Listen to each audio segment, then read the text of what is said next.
the people, events, and issues shaping our community. This is Comcast Newsmakers. It is Children's Week in Tallahassee, and we're right here in the midst of the whole thing on the plaza of the state capitol. I'm Spiro Canton for Comcast Newsmakers. Thanks for joining us.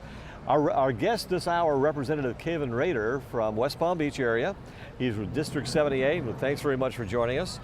You've got some interesting options and issues that you're championing this year. Number one, prayer is in schools, right? Well, and that's something that has been controversial in the past. Yes, it has been. It's House Bill 31, which has passed through the State House. It actually allows public school students to pray at after-school events such as football games, graduations, dances. I don't believe that it's constitutional. I don't think it will hold up in the court system, but it is moving through the process here. And a lot of support for it. Well, it seems as though there's, unfortunately, it's one of those partisan type issues that seems like it's gone through the legislature on a vote Republican Democrat. But again, there's much federal legislation that prevents for something like this from passing the court muster. Mm-hmm. And you, of course, the retractors are out there for this, but it's moving forward, you're saying, and it might have a chance of passing the House and the Senate?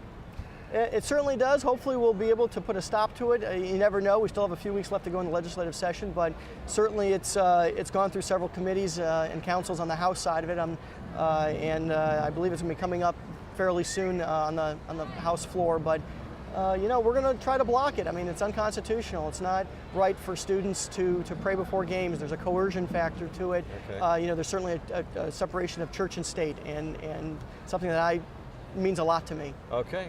Parental waivers, another issue that you're right in the middle of. Explain that a little bit. Sure. Parental waiver for children is House Bill 285. I believe it'll also be coming up through the House floor very soon. And what it simply does is that it allows a parent to waive the rights for their children. So I have 4 kids, and they're between the ages of 8 and 13. And we've gone to many birthday parties at gymnastics places of establishment. Mm-hmm. And when you walk into the gym, the first thing you have to do is you have to sign a waiver.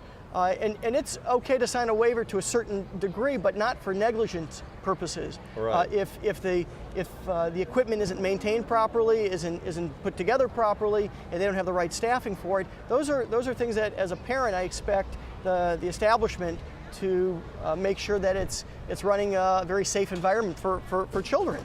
Right. And I think waiving that for your kids is a little reckless, and something that I voted against last year, and it's come around this year, and unfortunately it looks like it's going to be coming to the House floor again. All right, Healthy Start, another issue as well.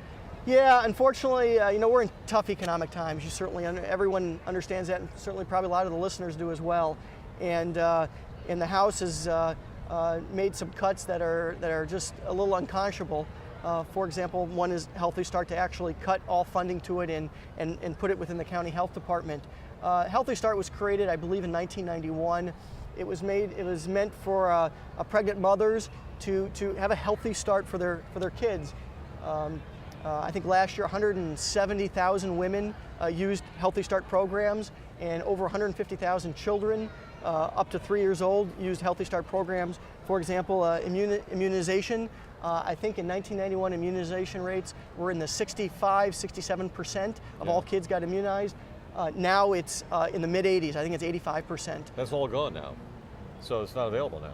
Well, correct, but right. But still, we're making sure that kids have that healthy start, have that access that they need. Okay. Tobacco use for parents is down tremendously. For mothers from 17% down to 7%, and infant mortality, which was actually one of the reasons that Healthy started began in the first place, down from 9% in 1991 down to 7%. All right, well, thank you so much, Representative Rader, our guest this hour on Comcast Newsmakers. We're on the plaza of the state capitol. I'm Spiro Canton. Thank you for joining us.